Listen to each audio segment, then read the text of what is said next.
Le film commence dans un hôpital japonais, où se déroule une histoire émouvante. Elle raconte l'histoire de deux femmes confrontées à de grandes décisions dans leur vie. L'une est Namikawa, une mère attentionnée, très concentrée sur l'examen d'entrée à l'école de son fils. L'autre est Matsuri Takabayashi, une jeune femme de 20 ans qui vient d'apprendre qu'il ne lui reste que 10 ans à vivre. Par hasard, ces deux femmes se rencontrent à l'hôpital. Namikawa lutte contre une maladie grave mais reste positive. Elle a une famille aimante avec un mari dévoué et un enfant adoré. Au lieu de s'inquiéter de son départ imminent, elle chérit chaque moment. Matsuri, quant à elle, suit un chemin différent.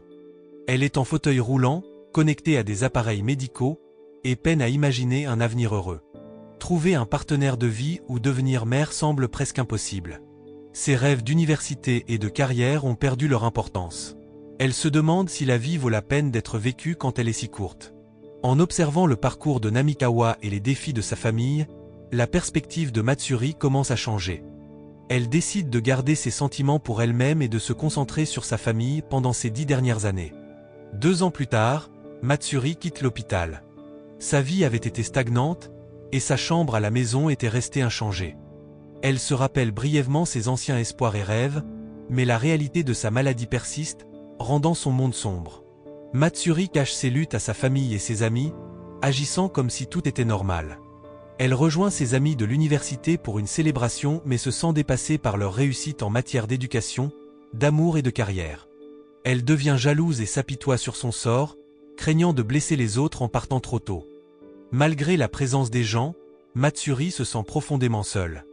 Pendant la soirée, elle confie à une amie sa passion pour l'écriture, qu'elle a perdue à l'hôpital. Son amie, Nao, lui propose un emploi au journal où elle travaille, encourageant Matsuri à ne pas abandonner ses rêves. Bien que peu certaine, Matsuri est touchée par la gentillesse de Nao et commence à envisager un avenir sans précipitation.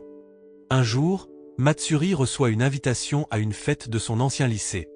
Sa sœur plaisante sur le fait qu'elle pourrait y trouver l'amour, mais Matsuri n'est pas intéressée par les rencontres. Cependant, tout change lorsque le Japon annonce l'organisation des Jeux Olympiques de 2020. Soudain, retrouver de vieux amis et trouver l'amour importe moins. Matsuri sent le temps filer, mais elle trouve du réconfort dans la prochaine réunion de lycée, gardant son secret sur sa maladie pour elle-même. Au restaurant de la réunion, Matsuri est anxieuse. Elle n'est pas beaucoup sortie depuis son séjour à l'hôpital, et son secret caché la préoccupe. Elle hésite à l'entrée. Puis, un homme qu'elle ne reconnaît pas s'approche d'elle. Elle était populaire à l'école, mais ne se souvenait pas de lui, et il semblait inquiet. Avant qu'il ne puisse parler, ses anciens amis arrivent et l'emportent. Le dîner est sans événement notable. Matsuri garde son vrai travail secret et réfléchit en silence. À sa surprise, ses camarades de classe ne posent pas beaucoup de questions sur sa vie. Ils l'invitent à boire ensuite. Pendant leur rassemblement, Matsuri apprend que l'homme qu'elle ne reconnaissait pas s'appelle Kazuto Manabe. Certains pensaient qu'il était mystérieux à l'école, mais il était en fait juste timide et silencieux. Kazuto vivait et travaillait à Tokyo et avait reçu une invitation pour se joindre à Matsuri et aux autres pour boire un verre. Enfin, il est temps d'ouvrir une capsule temporelle qu'il avait faite à 14 ans, remplie de leurs espoirs et rêves de jeunesse. Matsuri était excitée à l'idée de commencer le lycée, rêvant d'un avenir brillant, d'un emploi, d'un petit ami et même de devenir écrivain. Mais en lisant ces mots, une vague de tristesse l'envahit, lui rappelant que sa maladie grave avait éloigné ses rêves. De l'autre côté de la table, Kazuto a une réaction similaire, se sentant malheureux. Il boit beaucoup par frustration. Après la fin du rassemblement, et alors que leurs camarades se dirigent vers un bar, Matsuri attend que son père vienne la chercher. Ibre, Kazuto ulaeurte. Matsuri l'aide, et il avoue qu'il n'avait pas parlé à des gens depuis longtemps. Il était nerveux, avait bu plus que d'habitude, et mentionne timidement que Matsuri pourrait ne pas se souvenir de lui, mais lui se souvenait d'elle. Elle avait été gentille avec lui une fois, et il en était reconnaissant. Alors que Matsuri était populaire avec de nombreux amis, Kazuto avait été l'élève silencieux et facilement oublié de leur classe. Après leur brève conversation, Kazuto dit au revoir à Matsuri et mentionne qu'il avait passé un bon moment avant de rentrer chez lui. Il vivait seul dans un appartement en désordre à Tokyo, sans liens étroits avec des amis ou la famille. À l'insu des autres, Matsuri et Kazuto partageaient des peurs similaires face aux défis de la vie. Après la réunion, Matsuri décide de chercher un emploi, se sentant coupable du faux emploi dont elle avait parlé à ses camarades. Cependant, trouver un emploi est difficile en raison de son expérience limitée, aggravée par son temps passé à l'hôpital pendant l'université. Kazuto éprouve la même difficulté que Matsuri, et pendant ces moments les plus sombres de tristesse et de désespoir, il prend des mesures drastiques, il tente de se faire du mal. En apprenant cela par un autre camarade de classe, Matsuri se précipite à l'hôpital pour le voir. Étrangement, même les parents de Kazuto ne viennent pas. Il demande à un autre camarade nommé Takeru d'y aller à la place et d'aider. Lorsque Takeru a demandé à Kazuto pourquoi il se sentait si profondément malheureux, Kazuto n'a pas pu trouver les mots pour exprimer sa douleur. Sa tristesse était accablante et difficile à décrire. Il a seulement mentionné avoir été expulsé par ses parents et avoir perdu son récent emploi. En écoutant Kazuto parler de la réunion du lycée, Matsuri est restée silencieuse, réalisant que tout le monde, sauf Kazuto, semblait heureux et satisfait de leur vie. Elle ressentait la même chose en rentrant chez elle ce jour-là, comme si le monde avançait alors qu'elle restait bloquée dans le passé ou perdue dans ses pensées. Bien qu'ils partageaient des sentiments similaires, leur situation était différente. Au fond d'elle, Matsuri aspirait à une vie sans le rappel constant de sa mort imminente. Elle souhaitait que les rêves qu'elle avait à 14 ans se réalisent, sans se soucier du moment où elle partirait. Kazuto, malgré sa solitude et sa tristesse, avait le potentiel de changer sa situation. Mais ses actions désespérées étaient quelque chose que Matsuri ne pouvait pas tolérer. Elle lui a doucement dit que ce qu'il avait fait était vraiment injuste, puis elle a quitté l'hôpital avec des larmes aux yeux. Quelques jours plus tard, alors que Matsuri était à l'hôpital pour un contrôle, elle a croisé Kazuto. Ils s'étaient disputés la dernière fois qu'ils s'étaient parlé, alors il était surpris de la voir. Il tenait à elle et l'a invitée à boire un verre avec Takeru, espérant qu'elle allait mieux maintenant. À sa surprise, Matsuri a accepté l'invitation, bien qu'elle ne s'y attendait pas.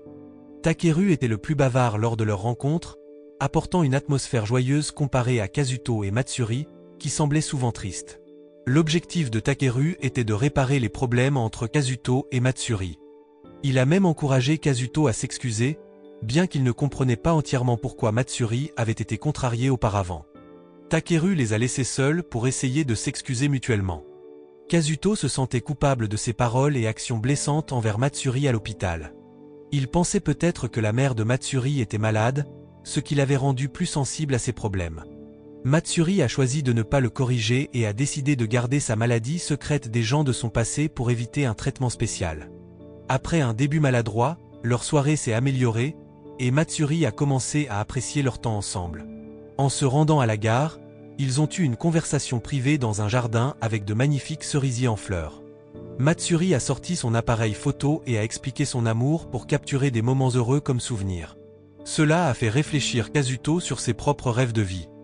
À partir de ce moment, Kazuto a entamé un voyage de découverte de soi, se sentant lié à Matsuri car ils se sentaient tous deux perdus. Matsuri l'a encouragé à faire de son mieux, tout comme elle aspirait à le faire. Kazuto ne réalisait pas l'impact qu'il avait sur Matsuri. Elle pensait que sa vie était injuste, avec tout le monde affrontant leurs problèmes. Mais grâce à Kazuto, elle se sentait moins seule et avait trouvé l'ami dont elle avait besoin. Avec le temps, Matsuri a commencé un nouveau chapitre de sa vie, poursuivant une carrière d'écrivain. Kazuto a également suivi ses conseils, trouvant un emploi dans un bar et améliorant son appartement en désordre. Leurs vies se sont améliorées, et ils ont passé plus de temps ensemble, profitant de verres, de voyages à la plage avec des amis et de pique-niques. Peu à peu, Matsuri a commencé à voir Kazuto différemment. Ses journées devenaient plus excitantes, et elle se sentait plus vivante qu'elle ne l'avait été depuis des années. Sortir et s'amuser sans se soucier constamment de sa maladie lui donnait une pause bien nécessaire de ses préoccupations pour l'avenir. Un an passa, et Matsuri semblait heureuse la plupart du temps. Mais il y avait un danger à être trop distraite. Parfois, elle se souvenait de sa maladie et se sentait triste, bien que moins qu'avant. Un jour, en s'amusant avec des amis, Kazuto a rassemblé le courage de tenir la main de Matsuri. C'était la première fois qu'ils montraient leurs sentiments l'un pour l'autre. Matsuri aimait vraiment Kazuto, et il l'avait aidé à ne pas se sentir si seule. Mais elle se souvenait de sa promesse de ne pas tomber amoureuse, rendant sa décision difficile. Pour protéger Kazuto de la douleur, elle a doucement lâché sa main, le laissant triste. 3 ans plus tard, la sœur de Matsuri s'est mariée et a quitté la maison. Le mariage était magnifique, mais derrière son sourire, Matsuri cachait sa tristesse intérieure. Cela lui rappelait sa maladie et ses rêves non réalisés. Elle était profondément amoureuse de Kazuto, mais elle gardait sa maladie et sa tristesse cachées secrètes de lui. À mesure que la maladie de Matsuri s'aggravait, elle devait changer de médicament et se sentait plus faible. Kazuto, ne voulant pas la perdre sans connaître ses vrais sentiments, a demandé une conversation honnête et a confessé son amour. Cela a surpris et bouleversé Matsuri, craignant qu'il ne comprenne pas sa situation. Elle ne voulait pas révéler la vérité, craignant qu'il ne regrette de s'être rapproché d'elle quand elle partirait finalement. Lors de leur conversation émotionnelle, Matsuri est devenue anxieuse et est tombée malade, s'effondrant dans un parc. Kazuto l'a précipitée à l'hôpital pour obtenir de l'aide. À l'hôpital, Kazuto découvrit à quel point Matsuri était gravement malade. Lorsqu'elle se réveilla, il essaya de lui parler, mais Matsuri se distança. Elle savait que si elle s'autorisait à aimer Kazuto, il pourrait changer sa vie pour elle. Elle ne supportait pas l'idée qu'il soit triste et seul après son départ. Elle ne voulait pas que sa mort le pèse. Alors, avec le cœur lourd, Matsuri prit une décision difficile. Elle demanda à Kazuto de s'éloigner et de ne pas revenir. Bien qu'il ne le veuille pas, il respecta ses souhaits et partit. Matsuri se retrouva seule et ne put s'empêcher de pleurer. Elle avait dû renoncer à la personne qu'elle aimait le plus. La vie semblait injuste, et sa tristesse grandit. La famille de Matsuri suggéra de la transférer dans un autre hôpital pour un traitement différent, mais elle refusa. Elle ne voulait pas se faire de faux espoirs pour être à nouveau déçue. Malgré son accord réticent pour un rendez-vous avec quelqu'un qui s'était remis d'une maladie cardiaque, Matsuri se sentait toujours mal à l'aise. Elle essayait de paraître heureuse et de rire avec ses amis, mais au fond d'elle, elle était triste. Kazuto souffrait également. Son amour pour Matsuri le maintenait bloqué, incapable d'y avancer. Il en parla à son patron et décida de la chercher, parcourant le quartier pour la retrouver. Pendant ce temps, Matsuri trouvait du réconfort dans la nourriture, parfois en mangeant trop pour faire face à ses émotions, ce qui la rendait malade. Leurs chemins se croisèrent alors que Matsuri rentrait chez elle, et Kazuto saisit l'occasion pour exprimer ses sentiments une dernière fois. Il dit à Matsuri comment elle avait transformé sa vie, lui donnant un but et un sens, elle l'avait inspiré à vivre pleinement et à viser le succès. Leur forte connexion rendait impossible pour lui de la laisser partir, et il la supplia d'accepter son amour. Matsuri, manquant de force pour le rejeter à nouveau, accepta finalement, leur donnant une chance d'être ensemble. Leur relation se renforça, remplie d'amour, de compréhension et d'acceptation. Matsuri puisait de la force en étant avec Kazuto et chercha des traitements alternatifs pour prolonger sa vie. Elle commença également à écrire un roman sur son parcours. 2 ans passèrent, marqués par l'amour dans leur relation. Cependant, la santé déclinante de Matsuri restait une préoccupation constante, et elle luttait quotidiennement. Elle s'inquiétait de l'avenir de Kazuto sans elle. Ses sourires devenaient forcés à mesure que sa santé se détériorait, et elle savait que le temps pressait.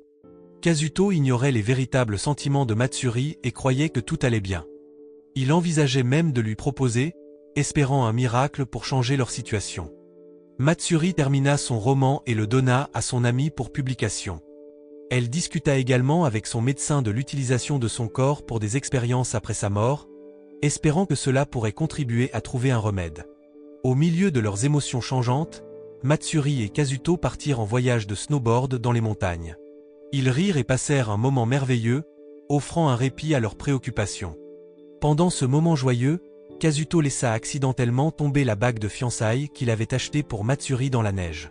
Dans l'air de la montagne, Kazuto s'agenouilla devant Matsuri, exprimant son amour profond pour elle. Il croyait que tant qu'elle était avec lui, il pourrait surmonter n'importe quoi. Matsuri lui sourit chaleureusement, consciente de son temps limité, mais la proposition de l'homme qu'elle aimait lui apporta un immense bonheur. Elle le taquina en plaisantant, le qualifiant de nul, et ils partagèrent tous deux un rire léger. Plus tard, dans leur cabane, alors que Kazuto dormait, Matsuri alla dans la salle de bain et versa des larmes. Elle se sentait profondément triste à propos de leur histoire d'amour. Elle aimait profondément Kazuto et désirait un avenir avec lui, une proposition, un mariage joyeux avec famille et amis, fonder une famille aimante et vieillir ensemble. Elle aspirait à tout cela, ce qui rendait la séparation d'autant plus douloureuse. Le lendemain matin, Matsuri fit silencieusement ses bagages et partit sans dire au revoir à Kazuto. Il se réveilla, entendit la porte se fermer et se précipita après elle, l'air inquiet. Il demanda pourquoi elle partait si soudainement, pensant qu'il avait pu la contrarier. Avec un sourire triste, Matsuri lui dit que ce n'était pas de sa faute mais la sienne. Elle lui avait caché sa maladie pendant leur temps ensemble. Kazuto ne savait pas qu'elle pouvait mourir à tout moment. Il croyait que sa condition pouvait être gérée avec des médicaments. Cette nouvelle le troubla et le terrifia, rendant son monde comme s'il s'effondrait. Les larmes aux yeux, il lui demanda pourquoi elle avait gardé ce secret, une question qui l'avait aussi troublé. Matsuri s'excusa et avoua qu'avant de le rencontrer, elle avait envisagé de mettre fin à sa vie parce qu'elle ne supportait pas l'idée de souffrir pendant encore 10 ans. Mais Kazuto avait apporté un nouveau sens à sa vie, lui donnant envie de rester avec lui. Quand elle était avec lui, elle se sentait heureuse et ne se sentait plus ennuyée et misérable. Malheureusement, leur avenir ensemble était maintenant compromis. Elle savait qu'il était crucial de le laisser partir pour qu'il puisse trouver la paix et avancer dans sa vie, tandis qu'elle se préparait à affronter à nouveau son propre destin. S'il restait, elle pourrait perdre la volonté de quitter ce monde. Son dernier souhait pour Kazuto était qu'il vive pleinement, trouve la guérison et avance sans être accablé par elle. Lors de leur dernière rencontre, Matsuri remercia Kazuto du fond du cœur de ne jamais avoir abandonné et pour les merveilleuses années passées ensemble. Le cœur lourd, elle partit sans se retourner, laissant Kazuto anéanti. En rentrant chez elle, Matsuri cessa de faire semblant d'être toujours heureuse devant sa famille. Elle trouva du réconfort dans les bras de sa mère et pleura, avouant qu'elle aurait voulu vivre plus longtemps. Elle voulait connaître la joie de la maternité et du mariage, mais ses rêves étaient hors de portée. Depuis qu'elle avait appris sa maladie et son temps limité, Matsuri avait essayé de vivre détachée pour éviter de trop s'attacher aux autres, afin que le jour inévitable venu, elle n'ait aucun regret. Kazuto avait tout changé pour Matsuri. Quand elle était avec lui, elle trouvait le bonheur et une forte volonté de continuer à vivre. Mais être avec lui faisait aussi craindre de ne pas avoir beaucoup de temps. Une vie merveilleuse avec Kazuto, qui aurait pu lui apporter tant de joie, était quelque chose qu'elle ne pourrait jamais avoir. 1 an plus tard, Matsuri était de retour à l'hôpital, sa santé quelque peu améliorée mais toujours fragile. Elle était occupée à éditer son livre qui allait bientôt être publié. Kazuto était devenu propriétaire d'un bar, essayant de tourner la page de son passé avec Matsuri. Il avait nommé son bar d'après elle, bien qu'il n'ait jamais expliqué pourquoi. Encouragé par son patron, il envisageait de reprendre contact avec Matsuri, se sentant nerveux et incertain de ce qu'il devait faire. Alors que Matsuri terminait son livre, sa sœur lui annonça sa grossesse. Matsuri espérait pouvoir tenir son neveu ou sa nièce avant que son temps ne s'écoule. À l'inauguration du bar de Kazuto, Nao lui donna un exemplaire du livre de Matsuri, ce qui le surprit car il ignorait qu'elle avait écrit en secret. Dans sa chambre d'hôpital, Matsuri regarda une dernière fois ses vidéos, y compris une spéciale de leur première sortie ensemble. Elle montrait Kazuto quand il était plus jeune et anxieux, ce qui lui rappelait son ancien moi. Les larmes coulaient silencieusement alors qu'elle regardait, fière de voir qu'il était devenu un homme merveilleux. Elle savait que Kazuto avancerait, trouverait à nouveau l'amour, se marierait et serait un excellent père. Son plus grand souhait était qu'il se souvienne d'elle avec chaleur, et non avec tristesse. Alors que sa santé se détériorait, ses dernières pensées étaient pour la vie qu'il aurait pu avoir si elle n'était pas malade, pleine d'aventures. D'un beau mariage et de l'éducation d'une fille en bonne santé et heureuse. Mais le destin en avait décidé autrement. Après avoir fini son travail, Kazuto trouva enfin le temps de lire le livre que Nao lui avait donné. Il y découvrit l'histoire touchante et déchirante des 10 dernières années de Matsuri. Ce fut la première fois qu'il comprit vraiment ses pensées et ses sentiments pendant leur temps ensemble. Après avoir lu le livre, il réalisa qu'il devait retrouver Matsuri, même si cela signifiait demander une autre chance.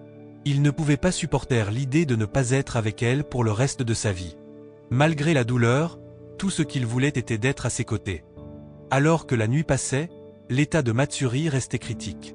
Les larmes aux yeux, Kazuto la regarda allongée sans mouvement dans son lit avec des yeux embués de larmes. Il lui parla du bar qu'il avait nommé d'après elle et lui assura qu'elle avait fait tout ce qu'elle pouvait, lui accordant la paix qu'elle méritait. En réponse, Matsuri fit un effort et ouvrit faiblement les yeux, lui offrant un sourire significatif rempli de gratitude.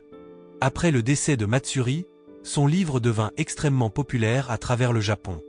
Encore profondément affecté par sa perte, Kazuto commença à capturer des moments de la vie, tout comme elle le faisait. Un jour, en revenant après avoir acheté son livre, il se retrouva dans le même jardin de cerisiers où Matsuri l'avait filmé pour la première fois. Les cerisiers étaient en pleine floraison, un spectacle époustouflant qui l'inspira à le filmer. À ce moment, il eut une vive rêverie sur la vie qu'il aurait pu avoir si Matsuri avait été en bonne santé. Dans ce rêve, il marchait main dans le parc, avec Matsuri le filmant, arborant un sourire joyeux. Bien qu'il ressente encore de la tristesse, Kazuto trouva un certain réconfort dans cette belle fantaisie. La morale de l'histoire est donc: même quand la vie est pleine de défis et de tristesse, il ne faut jamais oublier de rire et de profiter de chaque moment. Même si tu te sens comme un personnage secondaire dans ta propre histoire, garde espoir, tu pourrais être le héros de quelqu'un d'autre, même si c'est juste pour un instant.